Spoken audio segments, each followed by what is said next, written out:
వాళ్ళ కన్నీళ్లను తుడవకుండా ఈరోజు వాళ్ళను కొట్టి వాళ్ళని కేసుల పాలు చేసి వాళ్ళ మీద అరాచకం చేయడం చాలా దురదృష్టకరం. ఆ రోజు కాంగ్రెస్ పార్టీ ఏం చెప్పింది? ఇది ప్రజాభవనం, ప్రజల కన్నీళ్లు చూడడం, ప్రజల కష్టాలు వినడము ఈ ప్రజాభవన్ కర్తవ్యం అన్నారు అని అనేక రకాలుగా కాంగ్రెస్ పార్టీ కహానీలు చెప్పింది.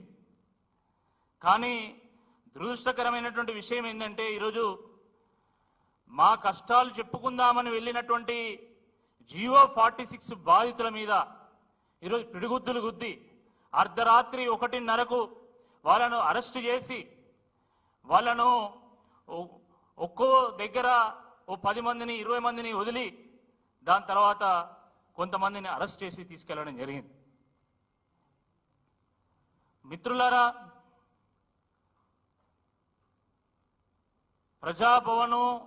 ప్రజాభవన్కు జియో 46 బాధితులు అనేక సందర్భాలుగా వెళ్ళిండ్రు. అనేక సందర్భాలుగా వాళ్ళ సమస్యలు చెప్పుకునేటువంటి ఒక ప్రయత్నం చేసిండ్రు. కానీ కనీసము కనికరం లేకుండా ఈరోజు వాళ్ళ మీద పిడుగుద్దులు ఉండడం చాలా దుర్మార్గం. అనేక మంది గాయాల పాలైన్లు. పాపం ఏ మీడియా కూడా అర్ధరాత్రి కాబట్టి క్యాప్చర్ చేసుకునేటువంటి అవకాశం లేకుండా పోయింది. కాళ్లకు, చేతులకు, వెన్నులకు, వీపుకు చాలా గాయాలైనాయి. మమ్మల్ని ఇక్కడ నిరసన తెలుపనీయడం లేదని చెప్పి వాళ్ళు తెల్లవారు మళ్ళీ అమరవీరుల స్తూపం దగ్గర, అమరజ్యోతి దగ్గర వెళ్ళి అక్కడైనా మా గోస అమరులకైనా చెప్పుకుందామని వెళ్ళి అక్కడికి వెళ్ళి దీక్ష చేస్తూ ఉంటే మళ్ళీ నిన్న ఉదయం 10:30కు వాళ్ళని అరెస్ట్ చేసి వాళ్ళని తీసుకుపోయి బండ్లగూడ పోలీస్ స్టేషన్లో పెట్టడం జరిగింది.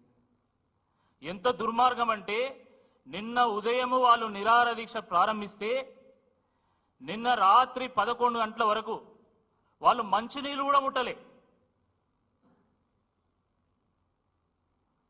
నేను వెళ్ళి వాళ్ళని పరామర్శించి స్వయంగా బీఆర్ఎస్ పార్టీ కార్యనిర్వాహక అధ్యక్షులైనటువంటి కేటీఆర్ గారితో మాట్లాడిపించిన తర్వాత, కేటీఆర్ గారు మీ ఆరోగ్యం మాకు చాలా ముఖ్యం, మీ భవిష్యత్తు ముఖ్యం కాబట్టి మీరు ఎట్లనైనా చేసి మీరు దీక్ష విరమించండి, మీకు అండగా మేముంటాం, మీకోసం మేము కొట్లాడతాం, అవసరమైతే మా ఎమ్మెల్యేలు అందరినీ కూడా చీఫ్ సెక్రటరీ దగ్గర తీసుకెళ్ళి మీ బాధను వినిపిస్తామని చెప్పినా కూడా వాళ్ళు దీక్షను విరమించకుండా వాళ్ళు నిన్న రాత్రి 11 గంటల వరకు దీక్ష చేస్తే కూడా కనీసం కాంగ్రెస్ పార్టీ నాయకుడు ఒక్కడు కూడా పట్టించుకున్నటువంటి నాదులు లేడు. ఒక మంత్రి కూడా వాళ్ళతో మాట్లాడేటువంటి పాపాన ఓలే. ఇదా ప్రజాపాలన? ఇదా మీరు తీసుకొచ్చినటువంటి మార్పు? ఇంత దుర్మార్గమా? జాలి, దయ, కరుణ, కనికరం అనేటువంటిది మీ డిక్షనరీలో అసలు లేనట్టున్నది.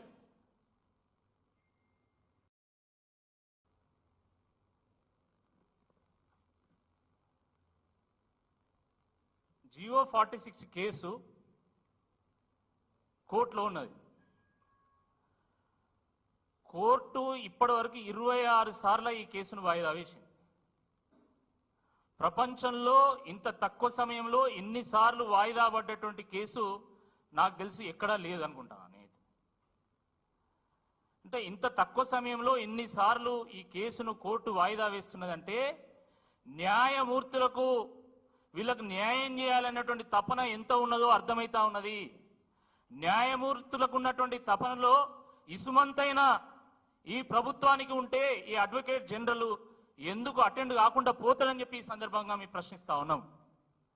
న్యాయమూర్తులకు ఇంత తపన ఉంది కదా, ఈ ప్రభుత్వం